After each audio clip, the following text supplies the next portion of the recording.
وقت سمجھتے تھے اگر ایمان اللہ پر ہے اور بادشاہت ساری مخلوق کے مقابلے میں اللہ کی بادشاہت کو تسلیم کیا ہے تو کہے گا کہ ان سے کہہ دو کلمہ پڑھ کر مسجد میں آ جائیں، اور اگر اللہ مطلوب نہیں ہے تو انتظار کریں، نماز پڑھ کر آئیں گے۔ سمجھتے تھے اگر دل میں ایمان ہے تو یہ کرے گا، اگر دل میں ایمان نہیں ہے تو یہ نماز کو چھوڑ کر وزیر کے کہنے پر آ جائے گا۔ اس کا نماز کو چھوڑ دینا، وزیر کے کہنے پر اللہ کی بادشاہت کا انکار کرنا، اور اس کے مقابلے میں وزیر کی وزارت کو تسلیم کر لینا ہے۔ ایسے مسلمانوں کو کیوں نہ غیروں کے حوالے کر دیا جائے؟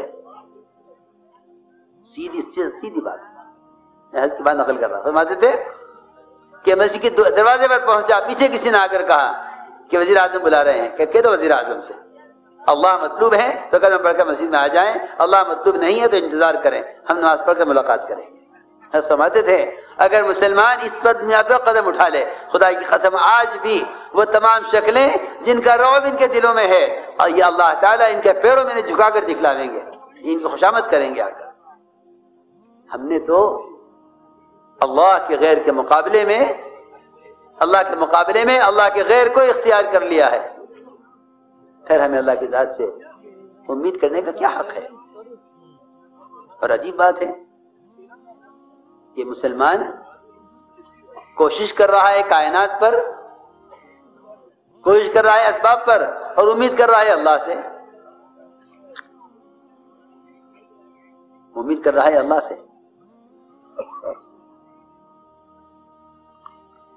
کوشش کر رہا ہے کائنات پر، امید کر رہا ہے اللہ سے۔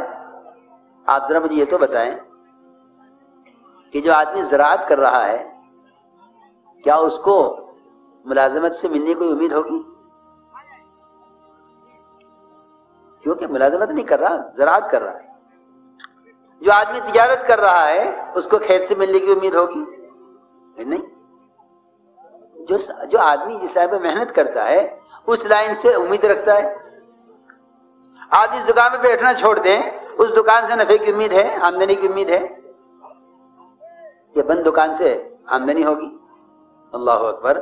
جب ان کائنات کے نقشوں میں آپ بذات خود استعمال ہوئے بغیر ان سے امید نہیں رکھ سکتے تو اللہ کے دین کے لیے استعمال ہوئے بغیر اللہ کی ذات سے امید کیسے رکھ سکتے ہیں؟ عجیب بات ہے، لوگ محنت کرتے ہیں کائنات کے نقشوں پر، امید کرتے ہیں اللہ سے، حالانکہ صاف کہہ دیا حدیث میں کہ اللہ تعالی سے لمبی لمبی امیدیں کر رہا ہے اور کائنات کو سامنے رکھ کر چل رہا ہے۔ ایسے شخص کو حدیث میں عاجز کہا ہے کہ یہ عاجز ہے، یہ کچھ نہیں کر سکتا۔ اس سے میرے بزرگ دوستو عزیزو، میں نے عرض کیا کہ اسباب تو بہر امتحان کے لیے ہیں، اس لیے اللہ تعالی سے اور اس کی ذات عالی سے فائدہ اٹھانے کے لیے اس کے احکام ہیں۔ رہی تجارت تو تمہیں ایک راز کی بات بتاؤں، اور ایک مالدار ہونے اور اللہ تعالی کے غیر سے مستغنی ہونے کا راستہ بتاؤں۔ تجارت کو کمائی کا ذریعہ مت سمجھو، تجارت کو کمائی کا ذریعہ مت سمجھو، بلکہ تجارت کو مخلوق سے اپنی حاجت کے چھپانے کا ذریعہ سمجھو۔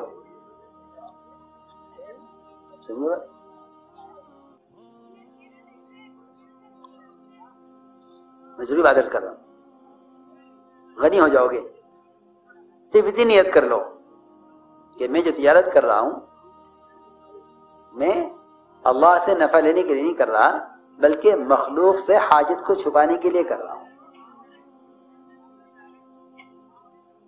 کیوں؟ اس لیے کہ صحیح حدیث ہے کہ جو آدمی اپنی حاجت کو مخلوق سے چھپا لیتا ہے اللہ اس کو غنی کر دیتا ہے۔ جی ہاں، اللہ غنی کر دیں گے، کیوں؟ کہ مخلوق سے حاجت کو چھپانے کے لیے تجارت کر رہا ہے۔ ورنہ صحیح حدیث میں ہے، صحیح روایت میں ہے کہ جو شخص حلال کمائے بغیر سود کے، بغیر جھوٹ کے، بغیر غبن کے، بغیر دھوکے کے حلال کمائے، لیکن کمانے کا مقصد مالدار بننا اور مالداروں کی فہرست میں آنا اور مال کو بڑھانے کا ارادہ کرنا. فرمایا کہ یہ آدمی حلال اور پاکیزہ مال کما کر بھی قیامت میں اللہ سے اس حال میں ملے گا کہ اللہ اس سے سخت ناراض ہوں گے. صحیح حدیث ہے, صحیح روایت ہے. کیوں؟ وہ تو حلال کما رہا, پھر یہ وعید کیوں؟ پھر یہ وعید کیوں ہے؟ صرف اس لیے یہ وعید ہے کہ اس کو ابھی مال کمانے کے مقصد کی خبر نہیں ہے کہ تو مال اس لیے کما رہا. اسی حدیث کا اگلا ٹکڑا یہ ہے کہ جو شخص حلال کماتا ہے بغیر سود کے, بغیر جھوٹ کے, بغیر غبن کے, بغیر دھوکے کے, بغیر کسی کا حق مارے ہوئے, اپنے گھر والوں کی ضرورت کو پورا کرنے کے لیے, ضرورت اسے بھی خواہش نہیں ہے, ضرورت, تو وہ اللہ اس حال میں ملے گا کہ اس کا چہرہ 14ویں رات کے چاند کی طرح چمک رہا ہوگا. ظاہر بات ہے کہ اس بندے کا چہرہ چمکے گا اللہ کے سامنے جس سے اللہ راضی ہوں گے, ورنہ جن سے اللہ ناراض ہوں گے وجوہہم مسودہ, کہ ان کے چہرے تو سیاہ ہوں گے قیامت میں.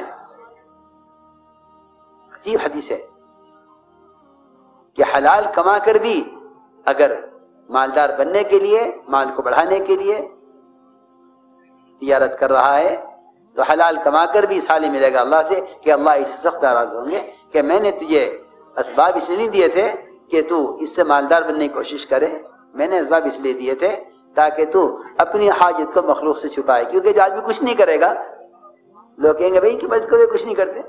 اس لیے آپ دیکھیں گے کہ فقراء جو سوال کرتے ہیں ان کے پاس اتنا مال بھی جمع ہو جائے جس سے وہ بہتر تجارت کر سکیں, لیکن وہ تجارت نہیں کر سکتے. کیوں؟ اس لیے کہ ان کے فقر نے ان کے اندر سے کمائی کی صلاحیت کو ختم کر دیا ہے. دیکھیں آپ لے کے حرمین سے یہاں تک ہر جگہ آپ کو سائل ملیں گے. کیوں؟ یہ بات نہیں ہے کہ ان کے اندر کمانے کی استعداد نہیں ہے, بلکہ انہوں نے اپنی حاجت کو مخلوق پر ظاہر کر دیا, اس لیے اللہ نے ان کے اندر سے کمائی کی صلاحیت کو ختم کر دیا. ہاں, فقر ان کے لیے کھل گیا جو کہ اپنی حاجت کو مخلوق پر ظاہر کر دیا. جو اپنی حاجت کو مخلوق پر ظاہر کر دیتا ہے اللہ تعالیٰ اس پر فقر کا دروازہ کھول دیتے ہیں, اور جب اپنی حاجت کو مخلوق سے چھپا لیتا ہے اللہ اس پر غنا کا دروازہ کھول دیتے ہیں. تو میں نے عرض کیا کہ اسباب کی حیثیت کو سمجھنا چاہیے, اسباب کی حیثیت کو سمجھنا چاہیے. اسی میرے دوستو عزیزو, اللہ کی ذات عالی سے فائدہ اٹھانے کے لیے اس کے احکام ہیں.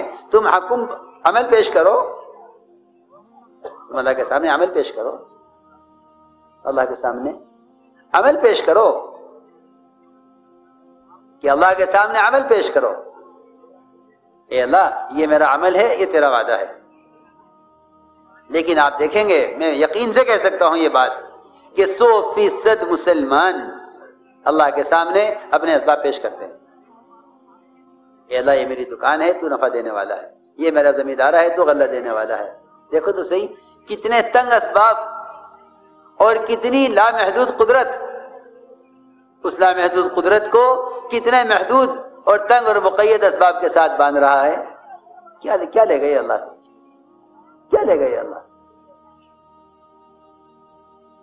جس کو بھی دیکھو گے اس کی دعاؤں میں گریہ اور زاری اپنے اسباب کو رکھ کر ہوگی. اگر 2 دکانوں سے ایک رہ گئی ہے تو اس کی دعا میں اور زیادہ اضطراب اور بے چینی ہوگی کہ اللہ 2 دکانیں تھی اب ایک رہ گئی ہے, بس اسی دکان سے کامیاب کر. نہیں میرے دوستو عزیزو, یہ کائنات کے نقشے اور یہ اسباب اگرچہ حلال کیوں نہ ہوں, یہ اللہ سے لینے کا ذریعہ نہیں ہے. اللہ سے لینے کا ذریعہ اس کے احکام ہیں, اللہ سے لینے کا ذریعہ اس کے احکام ہیں. آپ دیکھیں وہ 3 آدمی جو غار میں پھنسے تھے, ان تینوں میں سے کسی نے اللہ کو ملائکہ سے لے کر کسی جن یا سبب یا کسی دیو تک کا مشورہ نہیں دیا کہ اللہ تو اس کے ذریعے سے چٹان ہٹا دے, بلکہ تینوں نے اپنا عمل پیش کیا. ایک نے معاملات میں احسان کا، ایک نے اخلاق میں احسان کا، ایک نے معاشرے میں احسان کا، جنہوں نے عمل پیش کیا، اللہ کی شان ان کے ان 3 لائن کے عمل پر چٹان سرکی اور راستہ کھلا اور یہ نکلے باہر۔ اس میں ذکر و دعا، تلاوت کا، عبادت کا، حج اور روزے کا، نماز کا کوئی عمل نہیں ہے، اس میں صرف 3 لائن کے عمل ہیں، معاملات، اخلاق اور معاشرہ۔ چٹان ہٹ گئی، اسی لیے فرمایا کہ تم دشمن سے حفاظت کے لیے بھی یہ نہ کہو کہ اللہ فلاں کے ذریعے مدد کر دے، او اللہم اکفنا بما شئت، اے اللہ جس طرح تو چاہے مدد کر، اور جس طرح تو چاہے ہمارے لیے دشمن کی طرف سے کافی ہو جا، جس طرح چاہے، جس طرح چاہے۔ ہم اللہ تعالیٰ کو کسی سبب کا مشورہ دیں، اللہ اکبر، اسے اپنے اسباب کا پابند بناتے ہیں اور پھر کہتے ہیں کہ اللہ کریں گے۔ کہ اللہ کا کرنا تو یہ ہے کہ اللہ تعالیٰ کرنے میں کسی شکل کے پابند نہیں ہے، اللہ کرنے میں کسی شکل کے پابند نہیں ہے۔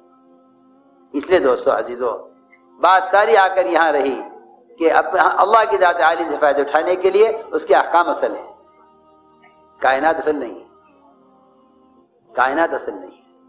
اس لیے فرمایا کہ سب سے پہلے کمائی کے نقشوں میں حکم پورا کرو۔ کیوں؟ اس جگہ یہ کمائی کے نقشے، یہ کمائی کے نقشے، ان پر تمہاری عبادات، تمہارا معاشرہ، تمہارے اخلاق، یہ 3 چیزیں، یہ 3 چیزیں، عبادات، اخلاق اور معاشرہ، ان تینوں کی درستگی تمہارے معاملات پر ہے۔ ان تینوں کے صحیح ہونے کا مدار معاملات پر ہے۔ اگر معاملات درست نہیں ہیں تو اخلاق، عبادات، معاشرہ تینوں بگڑیں گے، تینوں بگڑیں گے۔ کیوں؟ اس لیے کہ جیسا آدمی کمائے گا، جیسی اس کی غذا ہوگی ویسے اس کے خیالات ہوں گے اور ویسے اس کے کام ہوں گے۔ اس کے بدن سے نکلنے والے گناہوں کا تعلق اس کی غذا سے ہوگا، اس کے بدن سے نکلنے والے اعمال کا تعلق اس کی غذا سے ہوگا۔ جیسے اس کی غذا ہوگی ویسے اس کے افعال ہوں گے، ویسے اس کے کام ہوں گے۔ کیوں؟ اس لیے کہ اعمال انسان کے اعضاء سے بنتے ہیں۔ اگر اعضاء کے اندر خون حرام ہے تو اس کے بدن سے گناہوں کا ظاہر ہونا لازمی ہوگا۔ اس لیے فرمایا کہ سب سے پہلے کمائی کو حکم پر لاؤ، سب سے کمائی کو حکم پر لاؤ، اس لیے کہ حرام کا ایک لقمہ میں عرض کر چکا ہوں کہ سود کا 1 روپیہ صرف 36 مرتبہ زنا کرنے سے زیادہ گندہ ہے۔ سود کا صرف 1 روپیہ۔ ابو بکر صدیق کا بیان ہے، خطبہ ہے، جس میں بیان سے پہلے یہ فرمایا، پہلا بیان ہے خلافت